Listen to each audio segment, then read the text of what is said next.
माशाल्लाह ना इसका ग्लास और प्रोडक्ट लगा लेते हैं प्रोटेक्टर।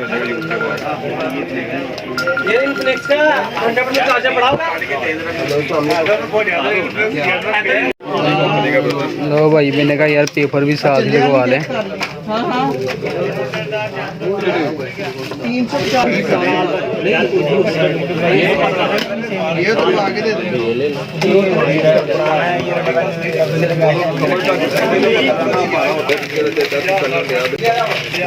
ब्लैक वाला तो है ये चलते यार वो दईया आद वैसे फ्री का खर्चा ही है ना बिले छोड़ दे यार छोड़ दे मामा बोल भी इदा करी जाना फ्री नहीं है भाई फ्री का खर्चा ही है।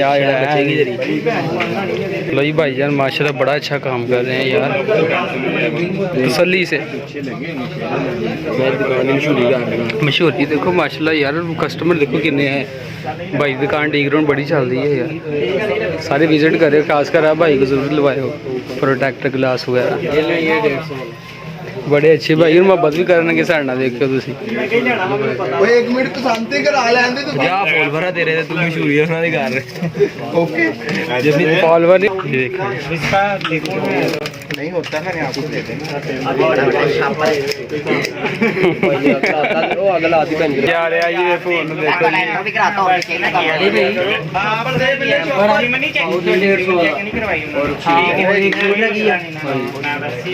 बिले शॉपर दी 700 रुपये भाई का टोटल 700 300 की मैट है भाई 150 का आपका कवर है और 150 रुपये का आपका टेम्पर है ठीक है 700 रुपये देख लो टोटल करके कितने बनते हैं।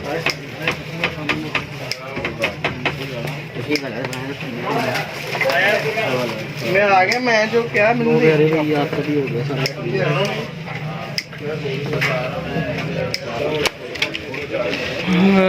लो जी अब बकर भाई कहते लेंस भी लवा ले पैसे ਤੁਹਾਨੂੰ मैं दे दांगा किधर होना है मेरी गल तो नहीं ना मोड़नी इधर देखना ये मेरे उस्ताद जी हैं इनको भी लाओ। क्या बात है माशाल्लाह यार अच्छे भाई लग रहे हैं यार इसका उस्ताद है इसको ये करना सिखाया। अच्छा इस बारे में उस्ताद है ये हाथों वाला उस्ताद।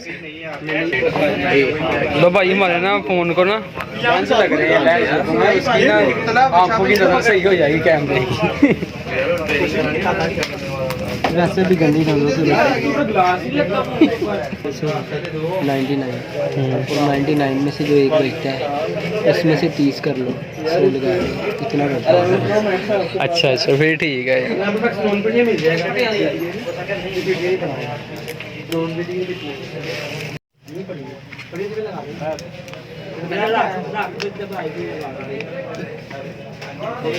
बदलना नहीं इन्होंने एतबार ना कर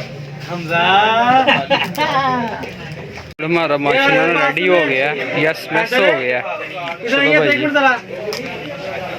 तुम्हारे लगे है यार भाई ये आपने इसकी स्पेशल वीडियो बनानी है आपको कोई भी नहीं ये वाला रेट देगा। ठीक है जनाब ठीक हो गया ये कैमरा नहीं का है ठीक है ये साथ साथ लगाते हैं ठीक है एक आपका बैक पेपर लगा है ठीक है ठीक और है एक आपका ये वाला कवर दिया है ठीक है और एक आपका ये प्रोटेक्टर लगा है भाई दे लो 1450 तू कहने 1200। चलो ये करते हैं भाई मैं आपको बताते हैं।